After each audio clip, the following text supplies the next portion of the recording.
Yes. Hello. All right. You can come up.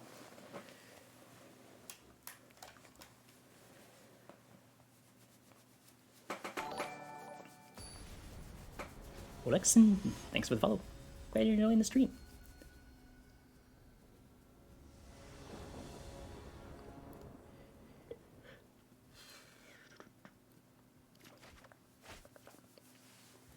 This is Doublish.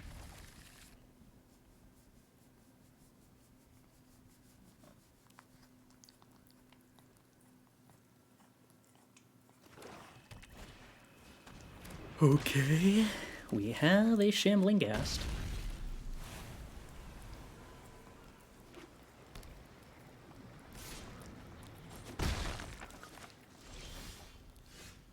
One of these days I'm going to get to play some juicy control mirrors.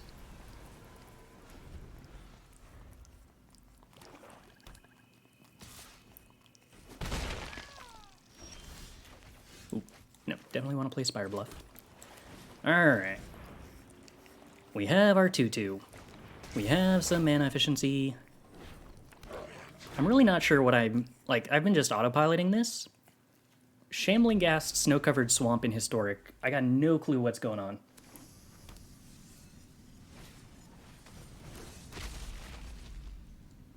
I think my opponent registered a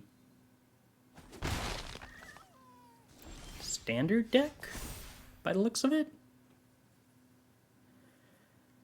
Alright, no Expressive Iteration. I probably don't need another Omen of the Sea. Perfect. Saiba Syphoner is cheaper.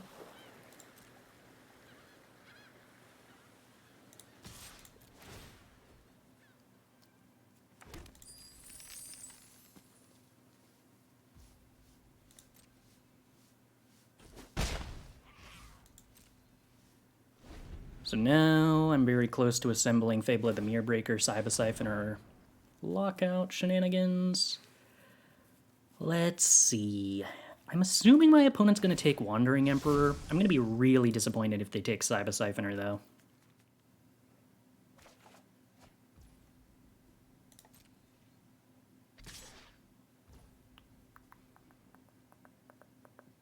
No, they drew me into a spell that made Saiba Syphoner more expensive. That's so mean. Okay. That's fine. Let's just go ahead and play Omen. I don't know. Neither of those seems interesting right now. Irrigated Farmland cycle. I am, like, totally autopiloting right now, and I don't know why. I'm, like, not thinking about anything that I'm doing.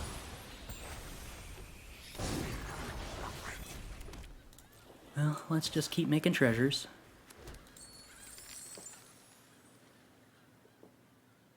I'm assuming opponent blocks here and then makes a treasure.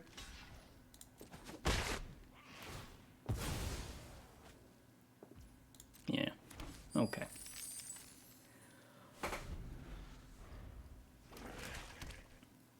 What you got for me, opponent? No! Not my Kiki. I have no counter spells to protect my Kiki. Oh, this is so disappointing. Okay, fine.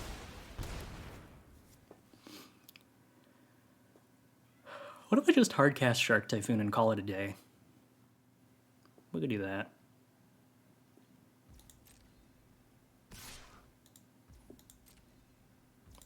I think that's the game plan.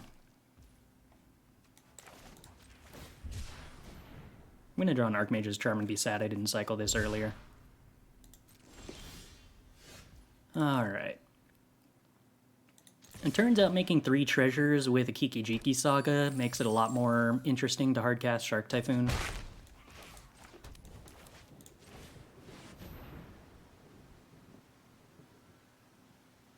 And it's not really like my life total is being pressured, so I don't know.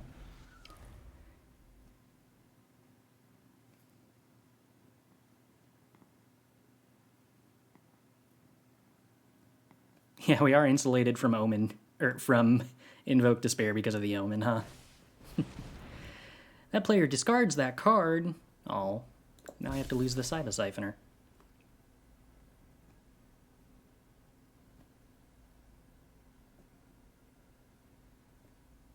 Aha! Silly opponent. The Saiba Syphoner is a Lightning Helix. Didn't you know?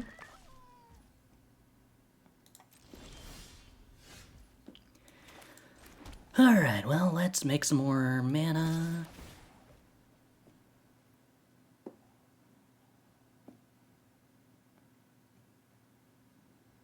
Can I play Saiba Syphoner and Yorion this turn? I can. That'd be kinda neat. I suspect it probably wouldn't be correct, though.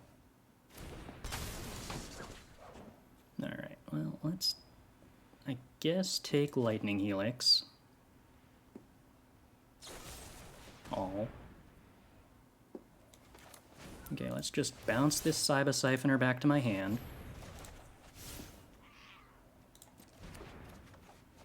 And then, have I played a land yet? I have. So I can't actually kill this eyeball. How disappointing.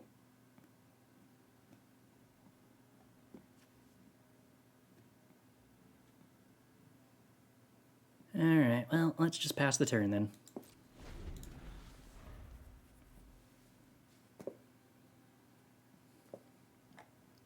I do think my opponent registered with the standard deck.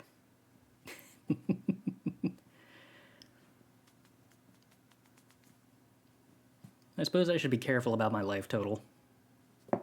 Might actually matter, maybe.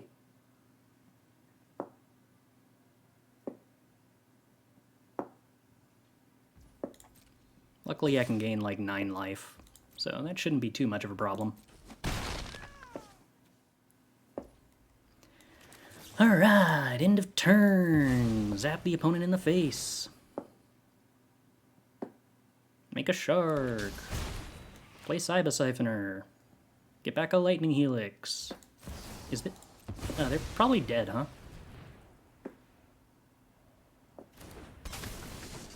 Is the stream on delay? Nah. It's less fun when it's on a delay.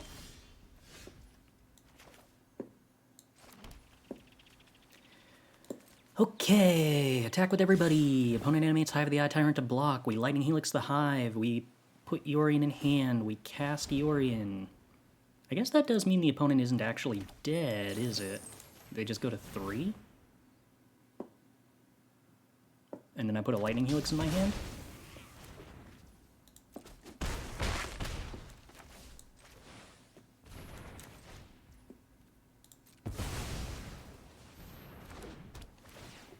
Alright, we're gonna blink Shark Typhoon.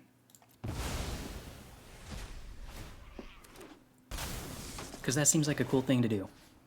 I'm gonna put a Lightning Helix in my hand when my opponent's at 3. I'm gonna put a Lightning Helix in hand when my opponent's at 3. I really want them to cast a hand hate spell to take the Lightning Helix and then see the second Lightning Helix.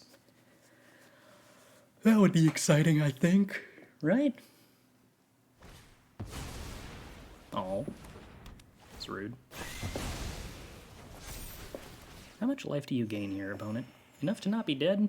No. Not enough to not be dead. Lightning Helix face. Lightning Helix face. Oh, I love building a burn deck.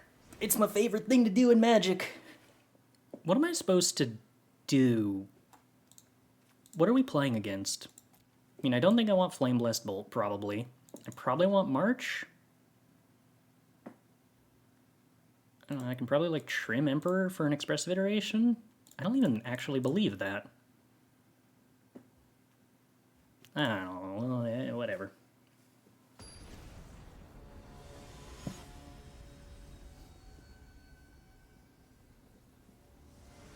Why don't we play Lantern? I mean, what are we going to cut for Lantern? The biggest reason we don't play Lantern is because what matchup do I want Lantern in where I wouldn't want Flame Blessed Bolt more? The answer is, like, food, and Lantern isn't actually very good against food anyway.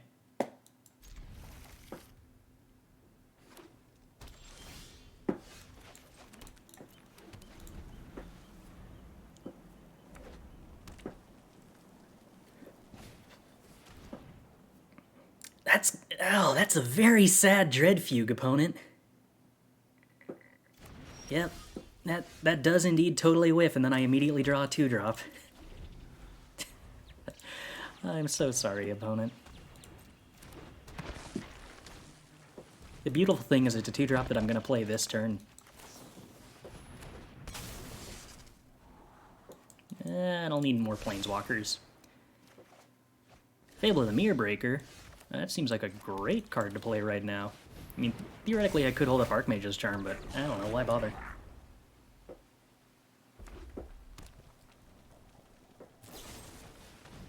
No! My 2/2! That was how I was going to ramp my mana!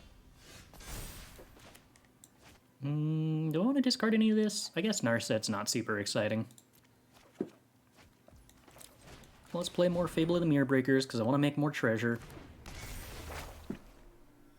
And we can, like, play Irrigated Farmland, so I have white mana next turn. I don't know.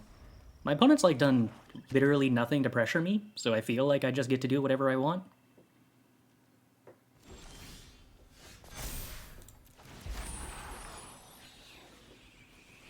Exile this saga, discard stuff.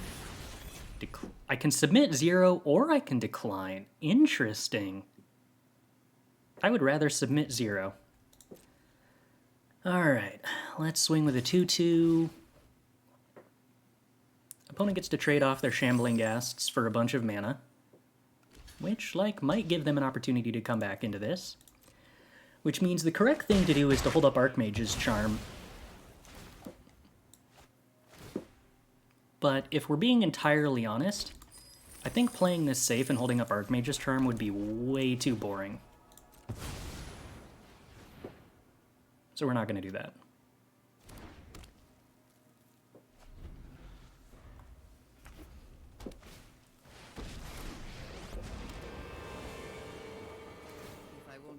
Yeah. I definitely sacrifice a creature. That does stop me from assembling the Kiki-Jiki combo. That's disappointing. Alright, so let's go ahead and kill the Onyx. And then once again, it would be correct to hold up Archmage's Charm.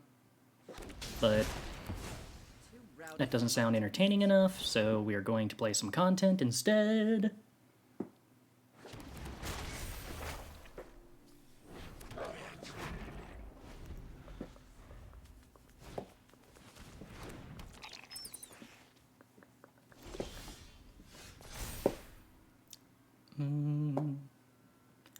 Alright, so Archmage's Charm is the best card we have, so we're going to throw that away. And we're going to throw this tap land away, because I don't really want a tap land. Perfect. There we go. Never didn't have it. So we let the opponent tutor up a card from their sideboard. Oh. Okay, I know I said I wasn't going to use Archmage's Charm, but losing Reflection of Kiki-Jiki is not allowed.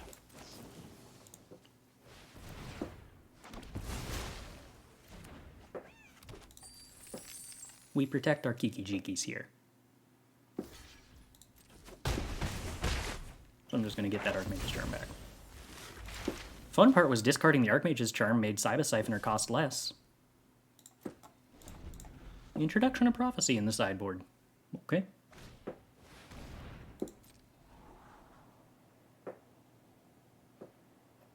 Alright, opponent, this is your last turn. What do you want to do with it? Play Concealing Curtains, make me discard a card? None of my cards matter? Oh, I could have stolen the Concealing Curtains last game with Archmage's Charm, huh? I kind of forgot about that. Anyway.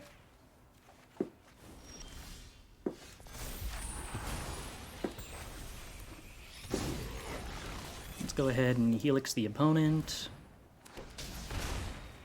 And then make a copy of Saiba Syphoner. And get back Helix. And Helix the opponent. Then go to combat, and I don't know, probably swing with everything is lethal, I think. Why do I save Kiki? Because when we have Saiba Syphoner and Kiki-Jiki in play, we can just make a copy of Saiba Syphoner every turn and get back a counterspell every single turn. So if I counter the Infernal Grasp to save Kiki, and then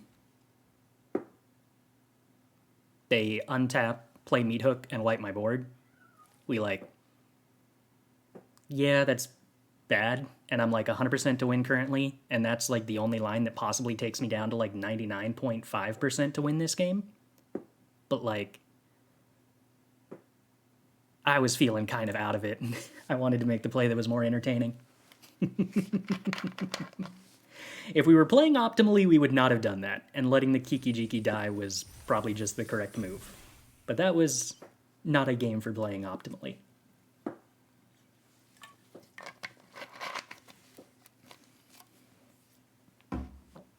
Yeah, if they meat hooked us, we still had 2 planeswalkers and an onboard Shark Typhoon. It was not a particularly bad spot. Let's see, change this to 1 and O. Boom.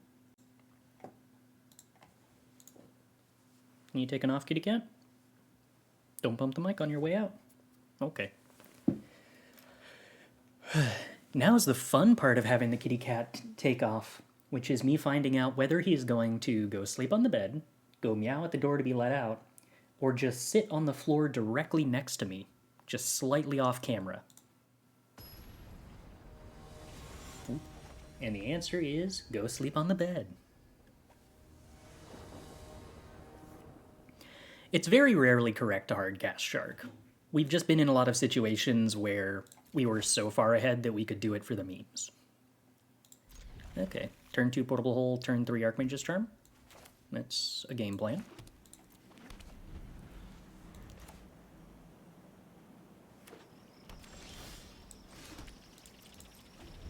Irrigated Farmland Mirror, you love to see it. Alright, opponent, not playing any companions. Okay, this is why we're not playing any companions. Strict proctory nonsense, huh?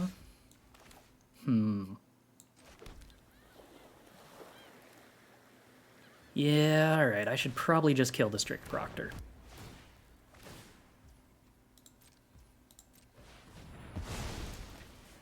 Lotus Field Mirrors.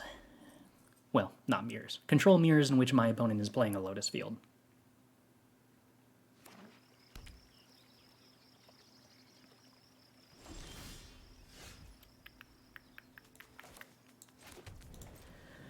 Okay, so here we get to try playing Wandering Emperor on the end of their turn, just to moderately inconvenience them, and then... I guess I don't even want to try to play the Wandering Emperor, actually. I'm probably just cycling Shark Typhoon here. I kind of need to hit the land drop. I imagine this is the opponent debating if they want to... counter? Cool. Stifle is good. I was worried they were going to have discontinuity. That gets really annoying. We draw 2 lands, which is perfect. Opponent spent a spell to counter my Shark, which is also wonderful for me. Opponent debating if they want Archmage's Charm to draw 2 here at the end of turn. Yeah, I gotta allow that. I can't really let them resolve a Teferi, unfortunately. Ooh, Castle Ardenvale is good. Rude. Okay, well, so we Wandering Emperor. They probably counter this. Then we untap and play Narset. No? No counter? Cool. I hope you're ready to lose. Let your blade do the talking.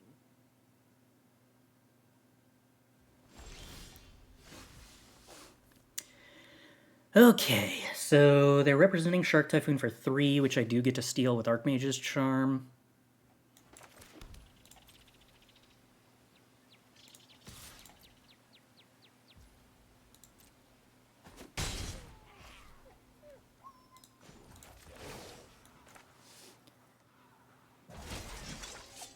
Keep watch for intruders. In this position, I think I just let them have the Shark for 3 and continue to hold up Archmage's Charm into their turn. Oh yeah, I want more Archmage's Charms. Gimme, gimme, gimme. Okay, finding more counterspells to protect our ability to be aggressive is ideal. Best case scenario for me, they just activate Castle Ardenvale here. Nope. Issa Shark. Okay. Yeah. So I could steal the Shark and be in a pretty decent position.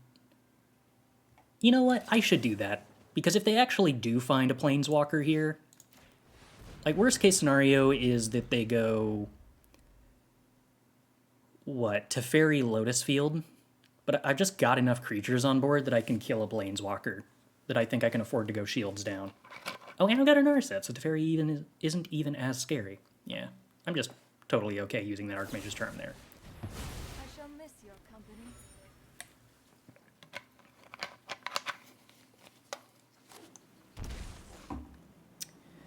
Bone and Shocks. Very well. We uptick Emperor. Continue pressuring the opponent. Remember your training. Think post-combat I'm playing Narset, down-ticking, and then deciding what to do next based on the information we get from that. What does Shocking represent here? Mostly it represents a Memory Deluge. Okay. There's not a lot of other very typical things they play for 4 mana other than sometimes commit. Usually commit.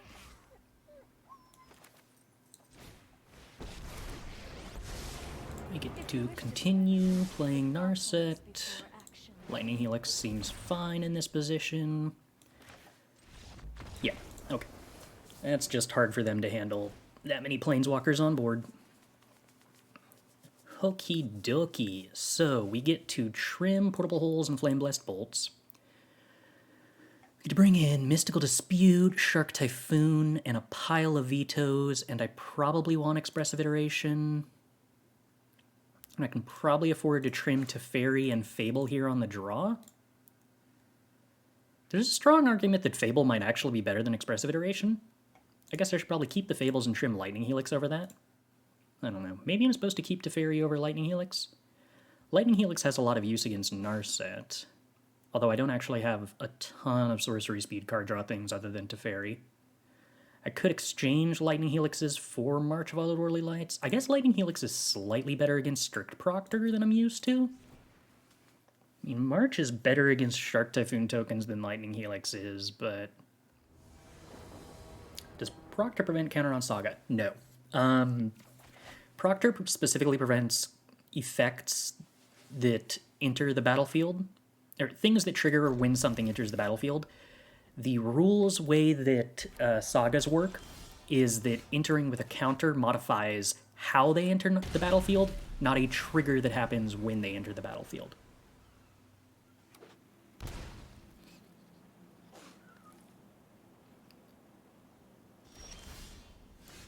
Ugh. Well, this is awkward.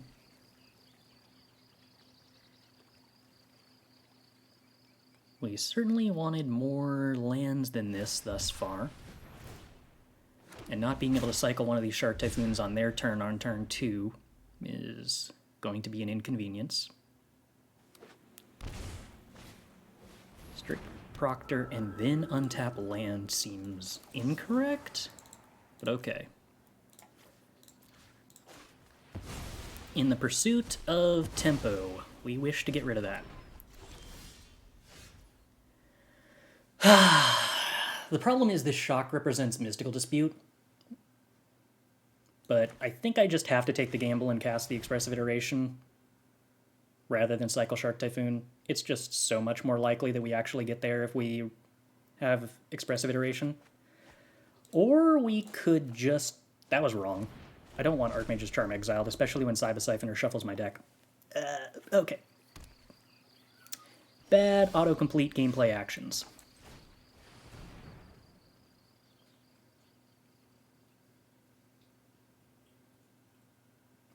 They should probably counter this.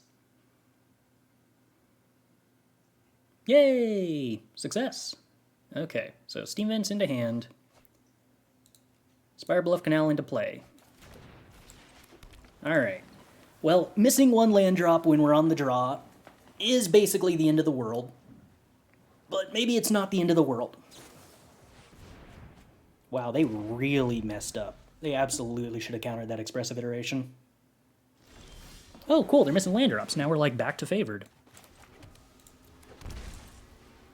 Okay, well, this is a weird game of Magic, but here we are. Memory Deluge? Yeah.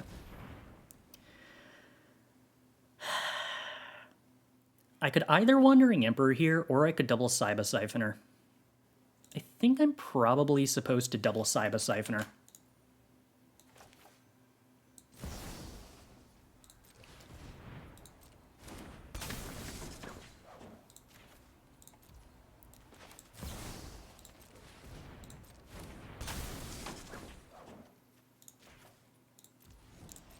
I think getting 2 threats on the board right now is just better. It's possible that I'm supposed to take 2 Expressive Iterations instead of an Expressive and a March, depending on whether I hit my next land drop or not. But the flexibility of having a March feels relevant, because it answers a Shark Typhoon for 3 and keeps my Saiba Syphoners on the board. Why, before they choose the cards? That's a mistake. I'm supposed to let them choose the cards first. I'm just supposed to do it after they untap. Or before they untap. That's the word I'm looking for. Okay, let's draw an untapped land, please. The fact that they're representing veto here kind of bites. I could also draw a Lightning Helix, wouldn't be the end of the world. It would probably just be mostly bad. Do you think it's better to play more one-of spells for Siphoner to become a mini-tutor out of the graveyard? No, I think that's incorrect. Saiba Syphoner isn't a tutor. You have to draw the card first, so like there's not a lot of silver bullet utility to it. So you'd rather just play a high density of cards you really want to get back, rather than one-ofs that you hope you draw.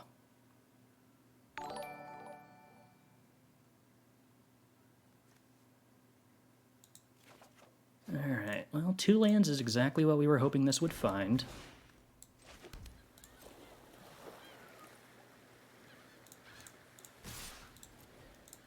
I'm assuming the opponent has veto.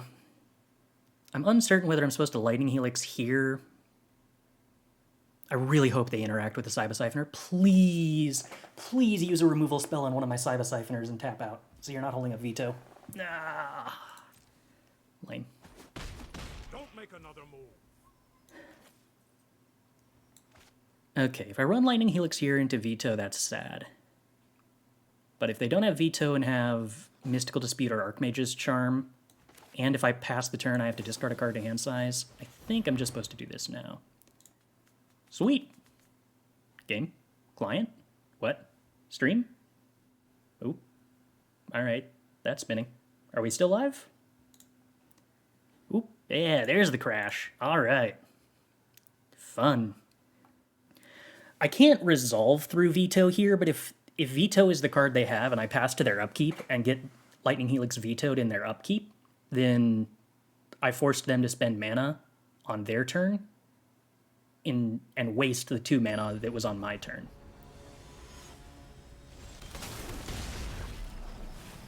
So in that sense, waiting does play around veto in the sense that it makes veto weaker.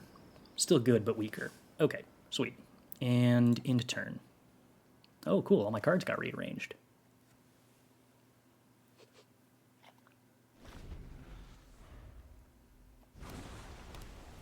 Okay, Hall the Storm Giants. We do have March for that, although it's not as efficient as answering any other lands. Yep, another Teferi. Okay. So they didn't have veto previously, so I can go for Wandering Emperor to kill Teferi again. Although what they probably did have was a removal spell for Saiba Syphoner.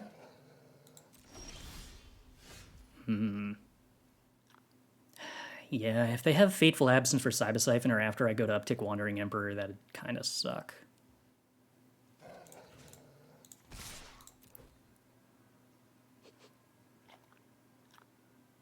And I think this pause is still representing that. Do you want me to phase you out of time? Okay, I hate letting them untap with Teferi, but I think I'm supposed to just pass to their turn and have some Shark Typhoons up. Or... in this case... I think I'm supposed to Wandering Emperor. If they're not going to represent Veto. Okay, so I'm actually really hoping they try to animate Hall. They won't, because I got a 2/2. We need to move quickly. Okay, but I got 3 different attackers that are representing killing Teferi, which is pretty hard for them to answer. March on a token, sure. But now they don't have enough mana to activate Hall anyway. I got 2 lethal threats on Teferi. Opponent has a Narset and 4 mana. Okay. No one is more prepared than me. Oh, interesting. No downtick on Narset, which would indicate they don't actually have a removal spell for a Siphoner. Because the only reason downticking Narset to 3 would have been a problem is if I'd upticked on Saiba Syphoner and swung at both of their Planeswalkers. I'm pretty sure I just want to try to find a land here with how I've got Shark Typhoons in hand. Hardcast Shark. Not in a control mirror, I don't want to do that. Especially not against Teferis. Shark Typhoon being uncounterable if you cycle it is pretty cool. Fateful Absence on my Planeswalker. Okay. Then I really don't understand why you wouldn't downtick the Narset.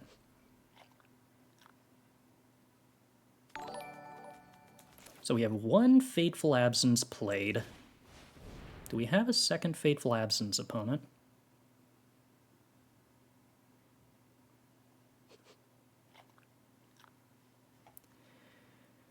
I don't have an untapped land here, kinda sucks, but I will take more Saiba Syphoners.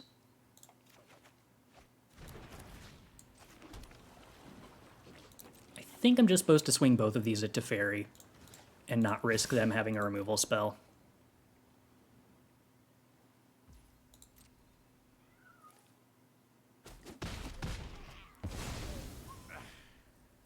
Alright, then we can pass the turn and make some 2/2 sharks. Could also represent Saiba Syphoner here. I'm assuming that's probably worse than casting Shark Typhoon, though. Opponent has a Shark Typhoon. I would love if they hardcast it. I think I'm supposed to cycle Shark Typhoon over playing Saiba Syphoner, since I want to try to hit a land drop here. Ooh, Mystical Dispute's helpful. They know about the Otherworldly Light, so they're not likely to try to make a 3/3 Shark Typhoon or anything. They discard to hand size. Wow, you love to see it. Alright, we do miss our land drop, which is not good. Yeah, I can probably afford to go at face with one of these, since I have the March. Wandering Emperor.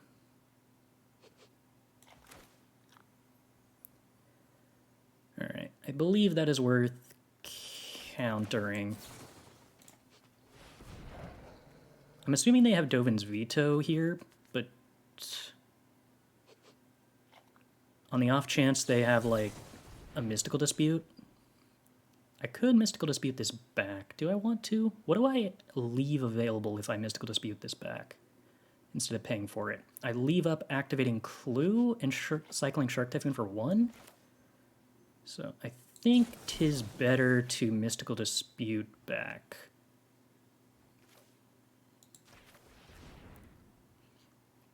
So they have another Mystical Dispute. So if I had paid for it, they would have cast the second Mystical Dispute. I think I would still rather have 3 mana available and leave them with a Mystical Dispute they can't play and represent cracking the Clue token with the board favoring me this much. It's just really hard to handle a bunch of random 2/2s and control mirrors. Paying 3 to play around second Dispute is like the exact same thing as Mystical Disputing first. Like, I don't need to play around a second Mystical Dispute in this spot, because regardless of which of these two choices I make, the other Mystical Dispute is not letting their Emperor resolve. The only question is if I would rather force them to use and waste their Mystical Dispute, or make them keep the Mystical Dispute in hand, but get to crack the Clue token. And I think I would rather get to crack the Clue token, or represent Shark Typhoon for one, depending on what they do, and just let them have a known Mystical Dispute. Alright, so no information about what we're playing against. They're on the play, and I've taken a mulligan. We will keep, because we have Lightning Helix. Into Fable. I mean, like, this is reasonable. It's interesting how often Expressive Iteration just isn't a card I'm excited about. Mountain Dew as an adult is nearly vile? Yes. But I imagine Mountain Dew as a kid would be, like, hyper vile. If it's this sickly sweet...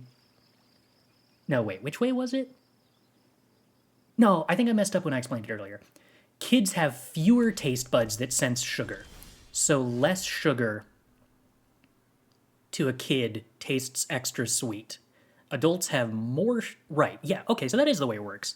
So Mountain Dew is extra... Wait. I've lost the thread.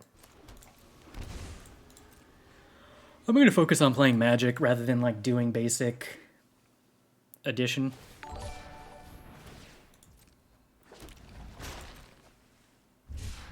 Anyway, it doesn't taste particularly good is the answer. Have I checked out the new cards? I have, although I haven't done a, like, set review of them or anything. Alright, we're going to try to high roll. Let's go, opponent. No, Dovin's Veto, one time. Yes! We've won! What you gonna do about it, opponent? We're in a control mirror and I've got a mana advantage, even though I'm on the draw. We haven't technically won, because the opponent could still, like, march my 2-2. Or they could kill my 2-2. Wow. That's like a 3-for-1, opponent. That doesn't feel great, does it? Oh, and I drew the land, too? Oh, stellar. Alright, let's get rid of Lightning Helix and, I don't know, like, what, the Teferi? I could get rid of the Expressive Iteration to try to make my Saiba Syphoner cheaper. Let's just do that. No, I drew an Archmage's Charm. How sad. Alright, I'm just gonna shock this. Depending on what my opponent does, I might just play Saiba Syphoner for 4 at the end of turn anyway. Am I okay with them memory deluging? I think I'm okay with them memory deluging.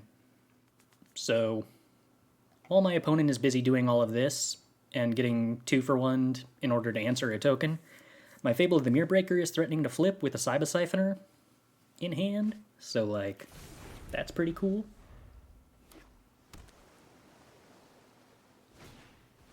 Soul Guide Lantern. Oh, that actually kind of sucks for me. Disappointing. Makes my Saiba Syphoner so much worse. How could you, opponent?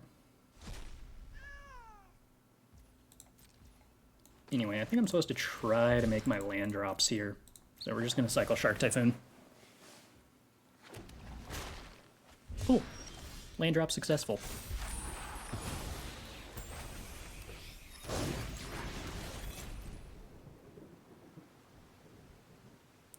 So if the opponent winds up playing something that I want to Archmage's Charm, I can counter it and then play Saiba Syphoner.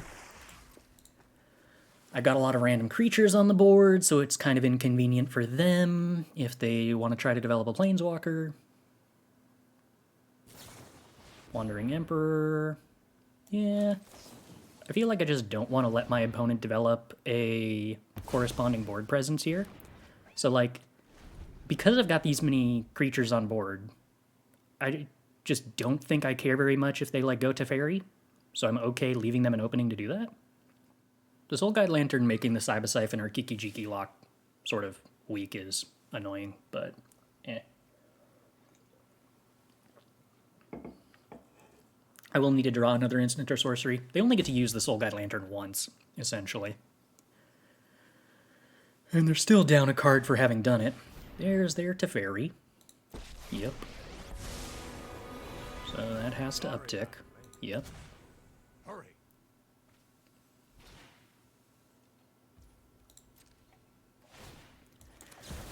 Play Saiba Syphoner here. Soul Guide Lantern gets cracked. I don't get anything back with the Saiba Syphoner, but I do still have a, 2/2 in play that's killing Teferi.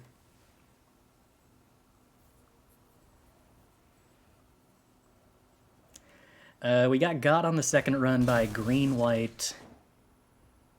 What was it? Coco.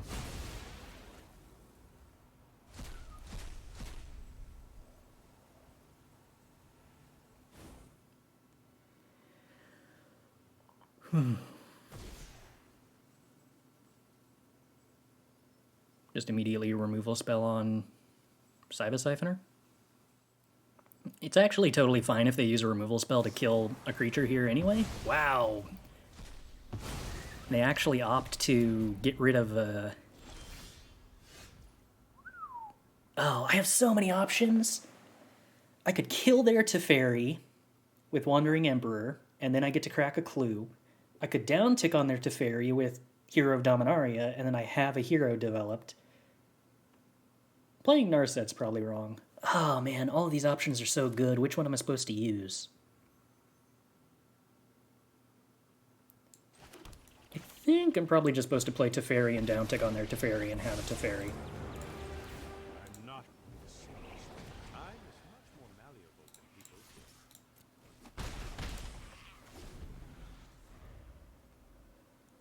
think. Narset and punch Teferi that leaves a potential charm up? Yeah, but then I could just, not have a charm if Narset whiffs, and that's leaves a possibility of the worst case scenario. Whereas this, again, control mirrors in which I just have 2 creatures on board are so easy for me to tap out in because Planeswalkers become so much less a threat. I'm just way more capable of dealing with them than normal. I do get to attack into Shark Typhoon here because I've got Wandering Emperor. I think I can afford to miss this land drop. Oh, no, I don't need to. Whoops. I forgot I was getting mana from Teferi. So I should have Omened the Sea of Sorcery Speed. And tried to make the land drop. Ugh. Oh well. The extra funny thing is I've missed the onboard clue, so I'm not even hiding information from the opponent, it's just entirely obvious that was a misplay. Yeah, alright, there's Teferi, sure. So that's representing Archmage's Charm to steal a shark. So what we're gonna do is just play Wandering Emperor and make more 2/2s. Keep watch for intruders. Yeah, that's all so good. There are no bad cards in my deck. Yeah, that Fable of the Mirror Breaker ended up being, actually a 4-for-1 or something, huh? All I want for Easter is for Chris to acknowledge my existence. Oh. I'm conceptually aware that you exist. How about this? There's what's the rough population of Earth? We're at 7.753 billion as of 2 years ago, so it's probably 7.95 billion by now. I can acknowledge that all 7.95 billion people on Earth exist, right? So yeah, pretty close to 8 billion. So yeah. I acknowledge that every single one of those people on Earth exists right now.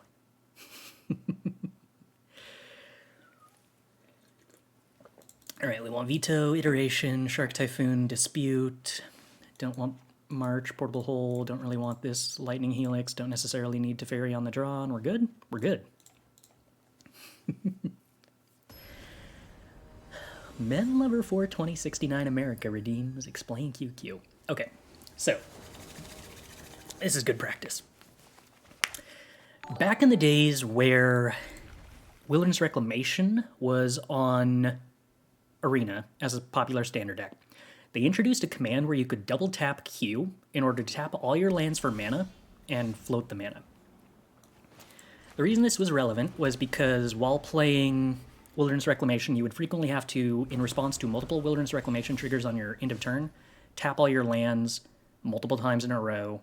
Sometimes you wouldn't even use the mana, you would just float it to represent it during your end of turn and then pass to your opponent. But there was a downside. The downside was the QQ command didn't really know how you intended to float the mana. It would try to balance all available colors as equally as possible. Which means when you were in control mirrors with Wilderness Reclamation, you would frequently get into spots where you needed to untap on your turn, at the end of turn, so that you didn't waste all of the mana, and then pass going into your opponent's turn, and there was the possibility the opponent would try to start a counterspell war on the end of your turn. So you needed as much mana as possible to be blue. So in situations where you had a bunch of counterspells, if you were manually tapping to make sure you had enough blue mana to play them and actually fight your counterspell wars, you would wind up... Am I supposed to play a tap land this turn? I'm probably supposed to play a tap land this turn. You would wind up giving your opponent information if sometimes you were using QQ for expediency and sometimes manually tapping to preserve your counterspells. So, the reason that we never used QQ here on this channel is because one of the core concepts of bluffing is that you should bluff in a way that is consistent. I can't actually cycle Irrigated Farmland here because there's the potential my opponent has Wandering Emperor. And I don't want to give them the opening to do that.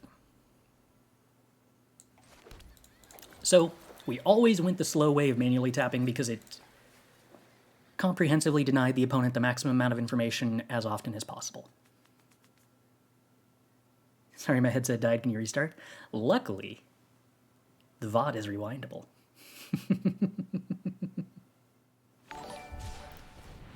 Okay. Shark Typhoon for 0? I assume that they didn't want to let me resolve a Wandering Emperor, but me resolving Wandering Emperor there, why would you not Shark Typhoon for 2 in that situation? Shark Typhoon for 2 at the end of my turn plays around Wandering Emperor completely. Anyway, I'm going to play Wandering Emperor here because if they counter it with anything other than Dovin's Veto, I get to resolve a Teferi. Oh, that's not true. They could have a Archmage's Charm into Mystical Dispute here. So actually this doesn't do anything.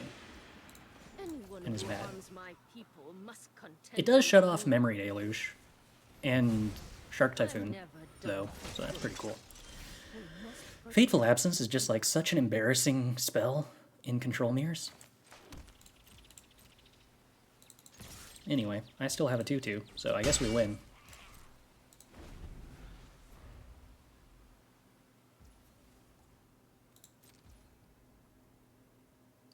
Okay, well, I'm gonna crack this here clue, and then I'm probably gonna cycle Irrigated Farmland, because even if they do something at their end of turn, I'm still sitting here with a Teferi that I can untap with. Turns out the easiest way to win control mirrors is to be ahead on mana.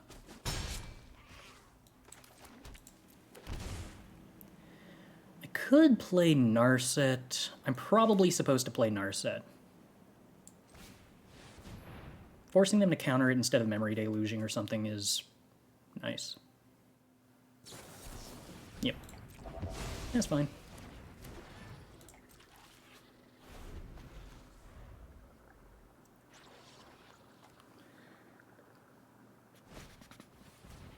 Soul Guide Lantern, totally acceptable, because that still is a card that isn't actually a card. In fact, they're probably going to crack it immediately to try to get a land drop. They don't. I believe that to be a mistake.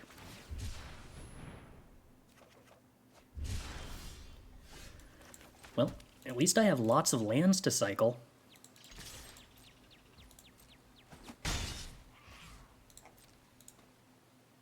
Now they cycle it? Yes. Okay. Well, somehow I actually have the Hall of the Storm Giants here, so the opponent's kind of getting to the point where they're getting lethal threatened against them. Like, if my opponent just tries to play a Teferi here, they actually just die, which is, like, kind of amusing. Should you picked up Yorion that turn? Nah. Not when I have 5 lands worth of cycling to do, or 5 mana worth of cycling lands to do.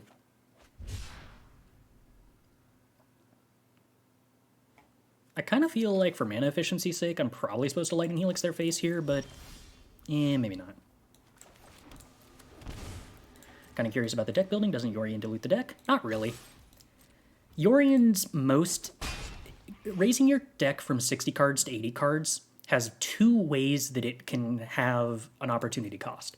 The first is if the cards that you are playing, the cards that you're including to go from 60 to 80 are a noticeable downgrade than the cards that you are consistently playing at 60, but that's not really the case for this. For the most part, in order to go from 60 to 80, we're actually just bumping up cards we were playing 3 of to cards we're playing 4 of. So the card quality doesn't really actually change in any meaningful way. Alright, let's go ahead and... let's just play the Saiba Syphoner, I guess. The other way is that it makes your mana base worse because it decreases the self-correcting aspect of, oh no, I drew no red sources but 6 of my white sources. Well, if you're playing a 60-card deck, your next draw is way more likely to be the source you're missing than if you're playing an 80-card deck. Not way more likely, but more likely. I'm pretty sure I can just animate Hall of the Storm Giants here.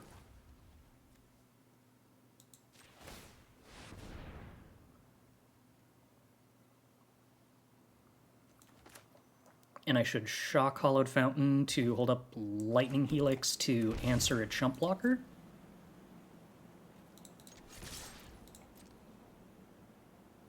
If they go to 1, then Lightning Helix prevents them from ever tapping out again in the future.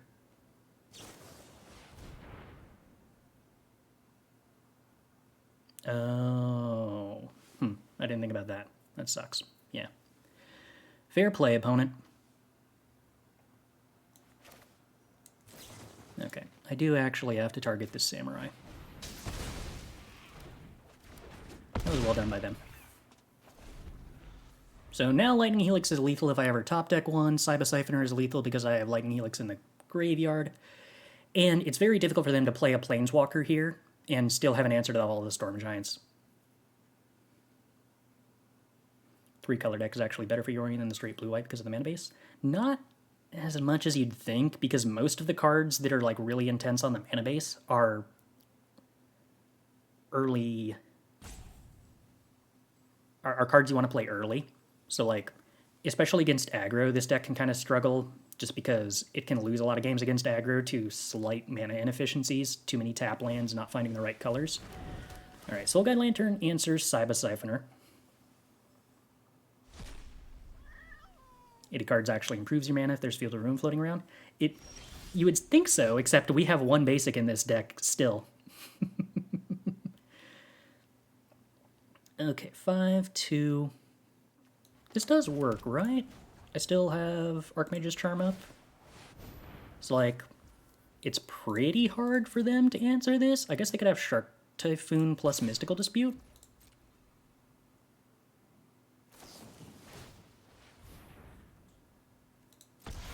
But that doesn't do it.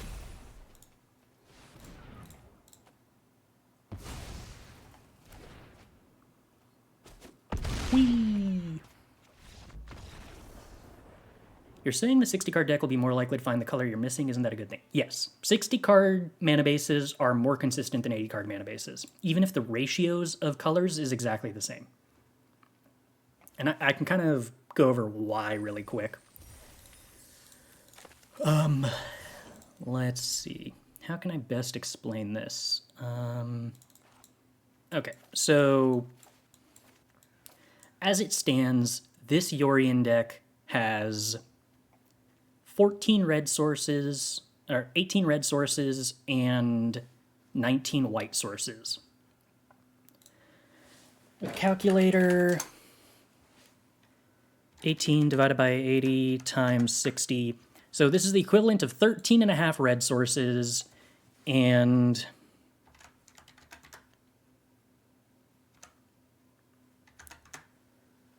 14.25 white sources. So consider just one edge case scenario. You're looking at an opening hand, and in an 80 card deck, you draw 7 red sources in your opening hand. So because we go from 18 down to 11 red sources, down to 11. So we're down to 11 red sources, and what is it? 12, 16. We have 19 white sources out of 73. So our odds of drawing a white source after having 7 non-white sources drawn is, I guess it doesn't matter. So a combination of any cards in hand that is no white sources. So in that case, we're 7 cards out of 80 are gone. We're at 73 cards. So we have a 19 out of 73 chance of drawing a white source. So we have a 26% chance of drawing a white source. In a 60 card deck, even assuming we had the exact same mana ratios, which we decided for white sources was 14.25 white sources, which, okay, you can't play 14.25 white sources in a 60 card deck, but let's, for the sake of however, just pretend that you can. So 14.25 out of 60, we draw an opening hand of 7 cards that doesn't include any white sources, which means that our chances of drawing the white source on the first draw step is 14.25 out of 53, which is 26.88%. So with no changes at all to the ratios of mana, you have like whatever the improvement of 26% to 26.9%. So like, I don't know, what even is that? 26 divided by 27? Is that how that works? No, 26 divided by 27 plus 26, which is 53? Is that how that works? That's not how that works. I don't know how percentages work. Anyway, what is that actually? No, it's, is it 1 out of 26? I don't know. Anyway, the self-correcting aspect of how mana bases work is better when your deck is smaller because your missing draws increases the rate at which you find the card that you didn't draw by sooner. Right? You know what? Let's go with like the most exaggerated example possible. If you have drawn 59 cards in a 60 card deck, you have a 100% chance to draw your final missing card, right? If you've drawn 59 cards in an 80 card deck, you've got 1 out of 21 to draw your missing card. And the reason that works is every card you draw removes one option to draw and increases the percentage chance equally among every card left in your deck. So if there are more cards left in your deck, you are splitting the percentage chance to find any specific subset of cards amongst a broader pool, regardless of whether the ratios is the same or not. Anyway, that doesn't just apply to color ratios either. That also applies to ratios of lands to non-lands. If you draw 7 lands in a 60-card deck, you have a higher chance that your next draw is going to be a non-land than in an 80-card deck, where removing 7 lands from 35 lands is a smaller proportion than removing 7 lands from 27 lands. And a lot of decks rely on that to function. So, like, I guess to take the, like, hyper-exaggerated example again there, if you're playing a 60-card deck, drawing 25 lands off the top of your deck is really, really, really, really, really unlikely. If you were playing a 200-card deck, drawing 25 lands in a row off the top of your deck is still not likely, but like multiple orders of magnitude more likely. So 40-card decks are best? Yeah. It is better to have a smaller deck. The fact that we are required to play 60-card decks is so that we can't make our decks better. Deck sizes are a way that the game makes decks weaker to make matches more interesting, because Magic is more interesting when decks are weaker. Let's make a new companion so we can play 40-card constructed. I wonder what kind of restriction you would have to put on a deck to make it balanced to be able to play 40 cards in constructed.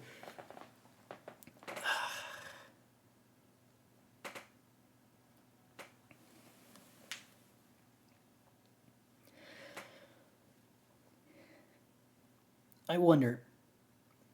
So, if you had, say, a companion that was a 0/0 and had no text, other than if this card is your companion, your deck, you may submit a 40-card deck, and at the beginning of each game, exile the top 10 cards of your library, so that you go down to a randomized 30-card deck, but we're like way more susceptible to mill. Would that actually be balanced, or would that just be busted and every deck that wasn't playing a companion would do that? Max 2 instead of 4. That would be interesting, actually. If you could only play 2 of cards instead of 4, but have a 40-card deck. I bet there are a lot of aggro decks that would still be okay with doing that.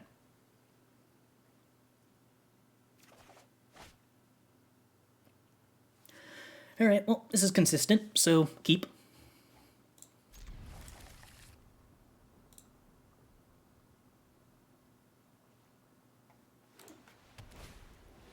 Oh, thank goodness. Alright. This is a matchup I'm generally happy with, although I didn't realize we don't have an untapped land on turn 2 for the Lightning Helix, so that could get kind of awkward. Come on, untap land for Lightning Helix. I really want to kill this Trelisara before things get scarier. Do you have an explanation for why the blue-black control deck from Zendikar Rising immediately stopped functioning if you got 20 cards? Because that deck's card advantage engine was completely based on Yorion blinking, like, 12 different permanents. So if you weren't playing Yorion, you just didn't have a card advantage engine that functioned. And you would run out of resources. Alright. Now we're in trouble. I do not have good answers to this Trelisara. 80% of games you didn't even put Yorion in hand, though.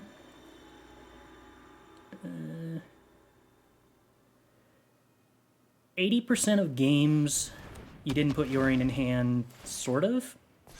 But there were a lot of times where you did, and if you couldn't win. Oh, Spirebluff Canal, why are you one turn too late?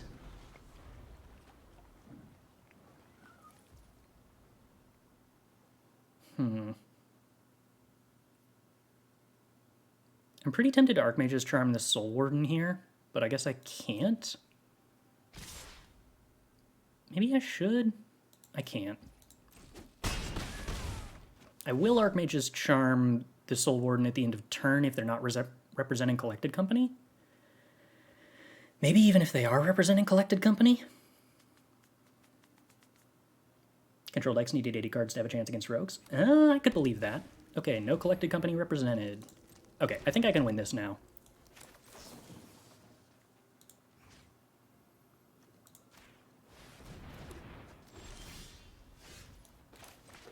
Having double Lightning Helix against Trelisara is pretty good. I can also chump block and then just one Lightning Helix Trelisara if they don't find a way to pump it. Life does get a little worse now because they are representing Coco.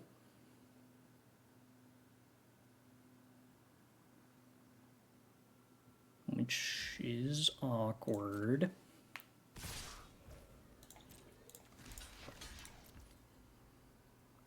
Do I want a Lightning Helix now, so if my opponent Coco's in response to try to pump the Trelisara, I get life gain from Soul Warden? If I Lightning Helix at the end of turn, they're still going to do that in response to the Lightning Helix anyway. So I think the answer to that actually winds up being yes. I'm supposed to do that now. Okay, this also tells me they don't have Coco, so that's cool.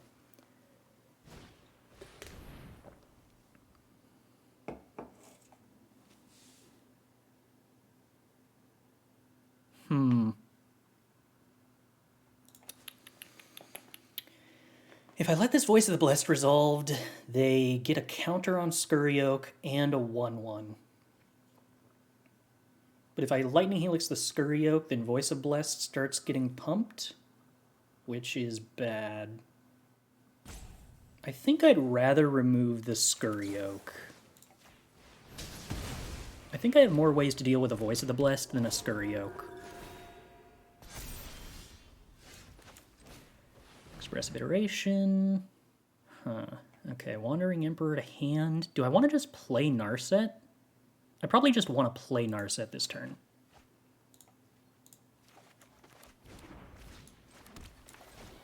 I think that's better than Omen of the Sea. Technically, Omen of the Sea could hit Portable Hole, but... or March. Although I don't want to March here. But... I mean, getting a second Narset hit, or essentially gaining life by forcing them to attack the Narset, seems desirable. When building this deck, was Key to the Archive considered too slow? No, not considered. I think it's much, much, much too slow.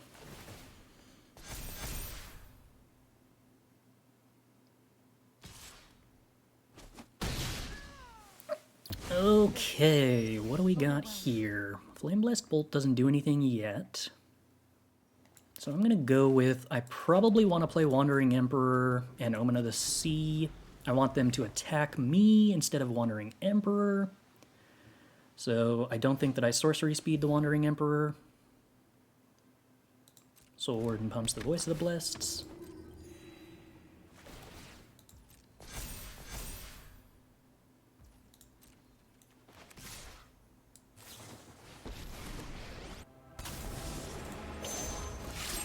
Off the Voice. Take some damage. Play Omen of the Sea. Flame Blessed Bolt the Soul Warden on my turn. Scap Eration. Oh, okay. Well, also we can Flame Bless Bolt the Scap Eration. See you later.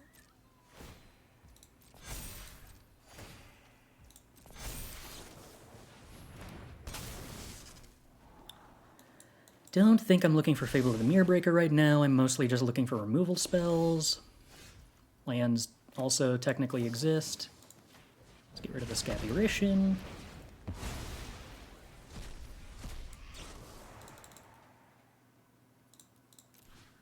Let's get rid of the Voice of the Blessed. Let's shock our land in and play Yorion.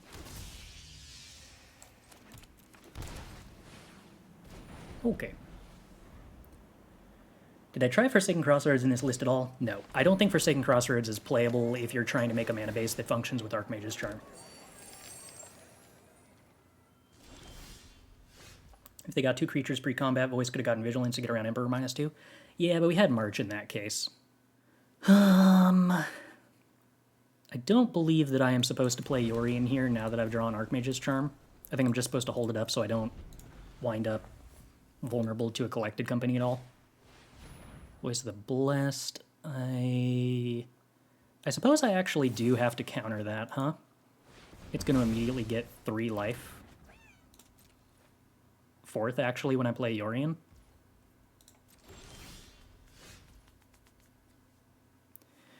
Would I rather play Yorion this turn or Teferi? I would probably rather play Teferi and uptick. My logic being then I can downtick Teferi next turn and blink it with Yorion so that it has a little more loyalty. Keep up the pace. Also, we could just draw Fable of the Mirror Breaker, which is a stellar thing to blink with Yorion anyway.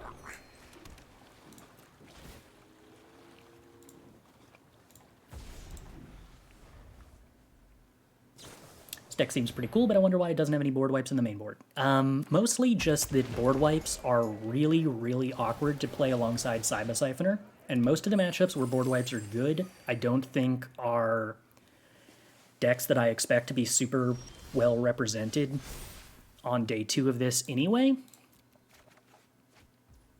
And for the most part, most matchups that board wipes are good against, low-cost instant speed removal is actually better regardless. Alright, let's get rid of the Scurry Oak. I'm not ready for you quite yet.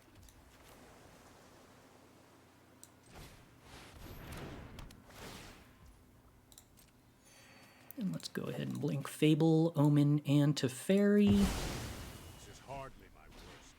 Do I want to attack with this 2-2? I guess I probably do want to attack with this 2-2, huh?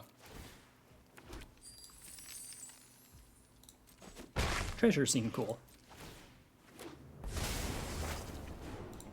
I'm known for my excellent timing. Hey, Saiba Syphoner. That sounds delightful. I would love to have Archmage's Charms for the rest of the game. Alright, so now all we need to do is avoid getting top-decked by collected companies long enough for our Fable of the Mirrorbreaker to be hasty, and then we win the game.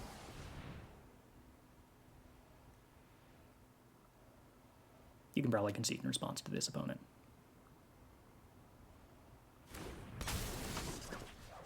Gonna get back Archmage's Charm, crack Omen of the Sea.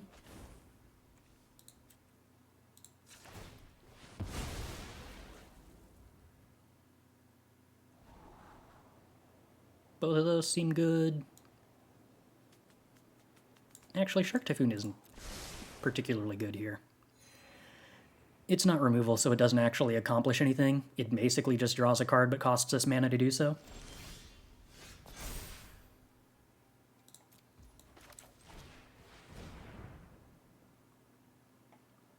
Yeah, I want Archmage's Charm. Alright. We'll hard cast a Shark Typhoon off Expressive Iteration, why not? Hurry.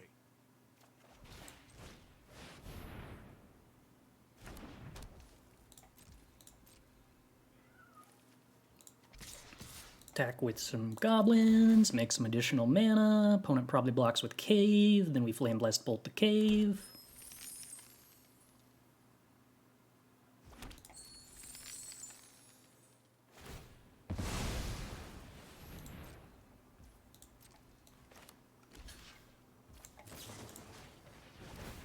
Make a 1/1. Surely this is where you concede, right, opponent? Against the revealed Archmage's Charm? So they need to draw 2 collected companies in a row in order to not lose the game. And we know that they are drawing at least 1 card next turn that is not collected company. So I believe they have lost the game.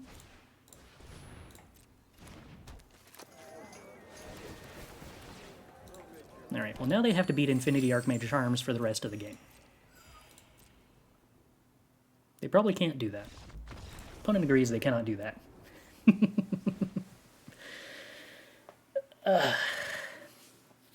Okay, so we want Aether Gusts, we want Marches, we want Settles, we want Portable Hole, we want Expressive Iteration, we're not particularly fond of Shark Typhoon. What else do we not need? Weirdly enough, Wandering Emperor isn't, like, amazing in this matchup. It's still pretty good. I guess Narset's probably not very good.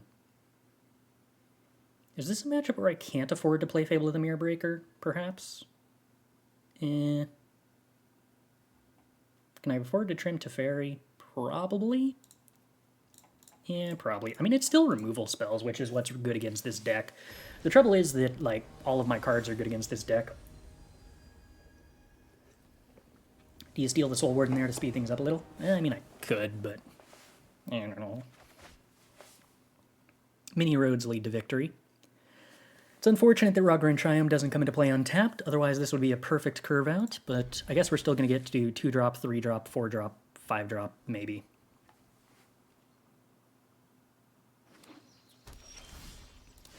This deck does have a lot of City Stalker vibes with how it treats the Kiki-Jiki, except infinite counterspells for the rest of the game is a lot more entertaining than infinite discard and upkeep for the rest of the game.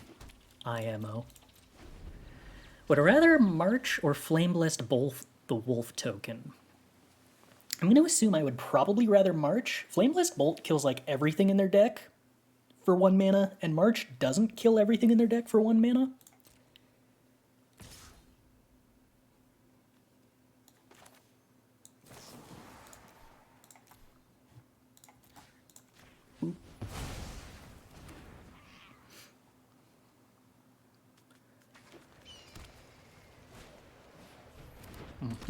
Soul Warden, Voice of the Blessed. So immediately completely rewarded for my decision making.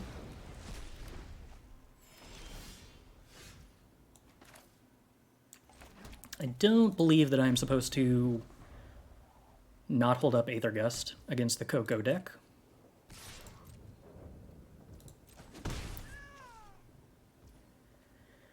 Yeah. Oh, hey, cool. Archmage's Charm is a great draw. Now I can counter the Coco and then Expressive Iteration plus Aether Gust next turn. Oh, wow. They don't have Coco. Or they're holding Coco until I tap out, which is clever.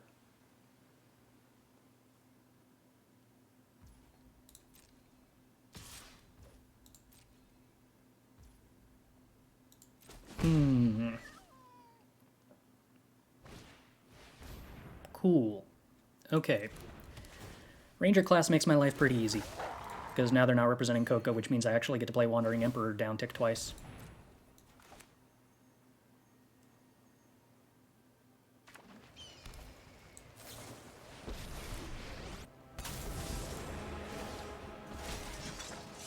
Keep watch for intruders. Alright, missing the land drop, kind of awkward. Not missing the land drop, kind of nice.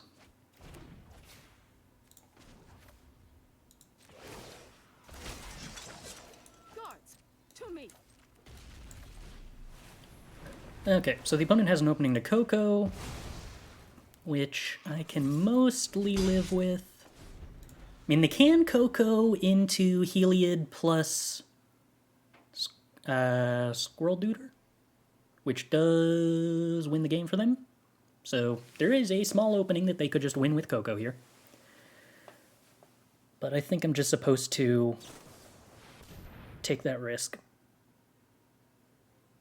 Maybe I was supposed to downtick the Wandering Emperor and sack my Wandering Emperor to remove the Soul Warden to remove that possibility.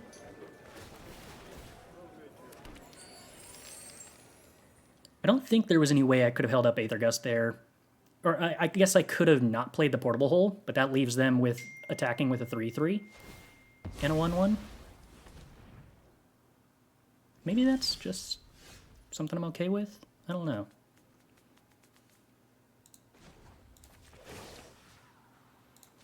I have got new moves to teach you. I think I just play Teferi upticking Archmage's Charm here.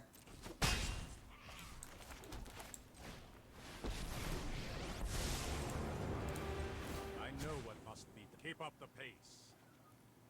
Alright, this should be a spot where I can't see the opponent winning. I guess they could Coco into Veil of Summer,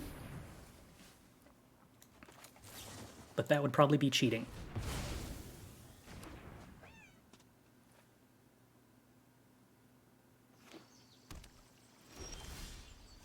Saiba Syphoner is great. Alright, so let's just clear up the board. Yeah, actually we're down ticking you. I want to end this as fast as possible. We must protect the people. And I'm just interested in keeping my opponent's board as empty as possible.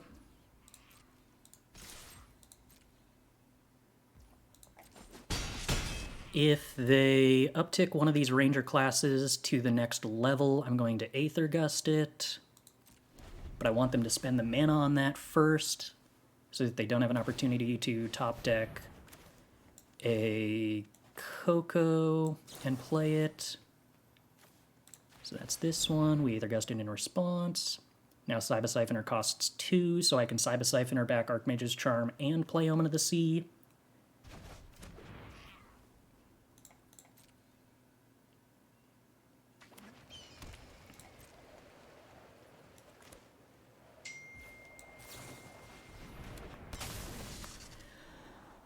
right, well, those are the two cards that I wanted to see, so we're going to take those cards. Oh, I should have played Saiba Syphoner before Omen of the Sea. That was a pretty big mistake. Because I might have drawn a spell with Omen of the Sea.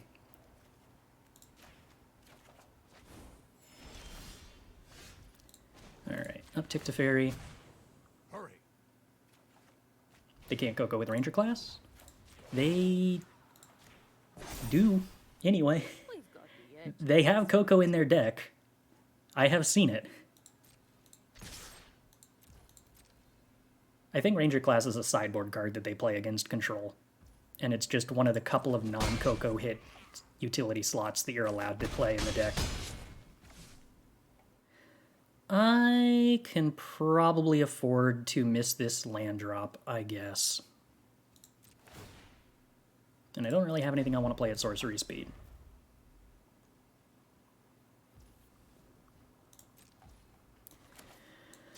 Alright, let's go ahead and Flame Blast Bolt the Soul Warden, which ought to be lethal. Opponent agrees. Lethal. Oof. Alright, I believe that means we got there, right?